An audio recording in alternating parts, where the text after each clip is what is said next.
আজ ঠিক এই মুহূর্তে আমরা এমন একটা গুরুত্বপূর্ণ বিষয় নিয়ে কথা বলছি যে বিষয়টা আজকের এই সময়ের পরিপ্রেক্ষিতে আজকের এই সমাজে খুবই প্রাসঙ্গিক, যেটা প্রত্যেকটা মানুষের প্রয়োজন, যার অভাবে প্রত্যেকটা মানুষ তাদের লক্ষ্য আর স্বপ্ন থেকে বিপথে চলে যাচ্ছে। যে কারণে এই জিনিসটা আজকের যুব সমাজ তথা প্রত্যেকটা মানুষের জন্য ভীষণভাবে প্রয়োজন।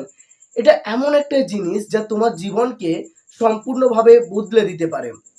তো কি সেই গুরুত্বপূর্ণ জিনিসটা যেটা নিয়ে আমরা এতক্ষণ ধরে কথা বলছি, সেটা আর কিছুই নয়, সেটা হচ্ছে পাওয়ার অফ অ্যাডাপ্টেশন, অথবা যে কোনো নতুন পরিস্থিতি বা সময়ের সাথে নিজেকে কিভাবে খাপ খাইয়ে নিচ্ছ, প্রত্যেকটা পরিস্থিতিকে কিভাবে মেনে নিচ্ছ, সেটাই হচ্ছে অ্যাডাপ্টেশন।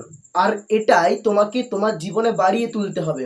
এটাই তোমার জীবনে খামতি আছে, তুমি সহজে নতুন পরিস্থিতির সাথে নিজেকে মানিয়ে নিতে পারছো না, যার কারণে তোমার মনের মধ্যে একটা ভয়ের সৃষ্টি হচ্ছে।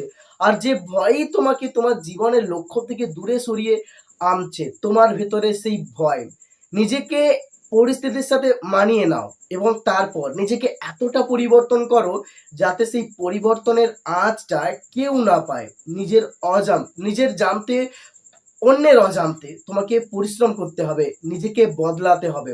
আর নিজেকে বদলানোর জন্য যে পন্থাগুলো অবলম্বন করা উচিত সেটা হচ্ছে প্রতিদিন ভোরবেলা ঘুম থেকে উঠে এক্সারসাইজ করা, তারপরে মেডিটেশন, বুক রিডিং।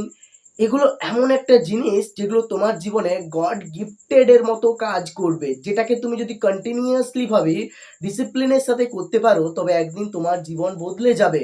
তোমার জীবন বদলাবে আর তোমার ভেতর থেকে সেই ভয় আস্তে আস্তে দূর হয়ে যাবে। তোমার ভেতরে ডিসিপ্লিন আসবে, আত্মবিশ্বাস আসবে, কনফিডেন্স পাবে, সেলফ কন্ট্রোল পাবে, যেগুলো তোমার জীবনের জন্য খুবই দরকারি আজকের এই সময়ে। যদি নিজেকে পরিবর্তন করতেই হয় তবে এই জিনিসগুলোকে আঁকড়ে নিয়েই তোমাকে পরিবর্তন হতে হবে, কারণ এগুলো ছাড়া তুমি তোমার জীবনকে কখনোই বদলাতে পারবে না। আর নিজের জীবনে যত খারাপ অভ্যাস আছে সবকে আস্তে আস্তে ছাড়তে অভ্যাস করো, এবং এগুলোকে ছাড়ার জন্য কিছু ভালো অভ্যাসকে আঁকড়ে ধরে নিজেকে ব্যস্ত রাখো। দেখবে তোমার জীবন একদিন বদলে যাবে, এই ভয় একদিন চলে যাবে এবং নিজে সেই অ্যাডাপ্টেশন পাওয়ার কে পাবে। তখন তুমি যে কোনো সহজ পরিস্থিতির সাথে নিজেকে মানিয়ে নিতে পারবে।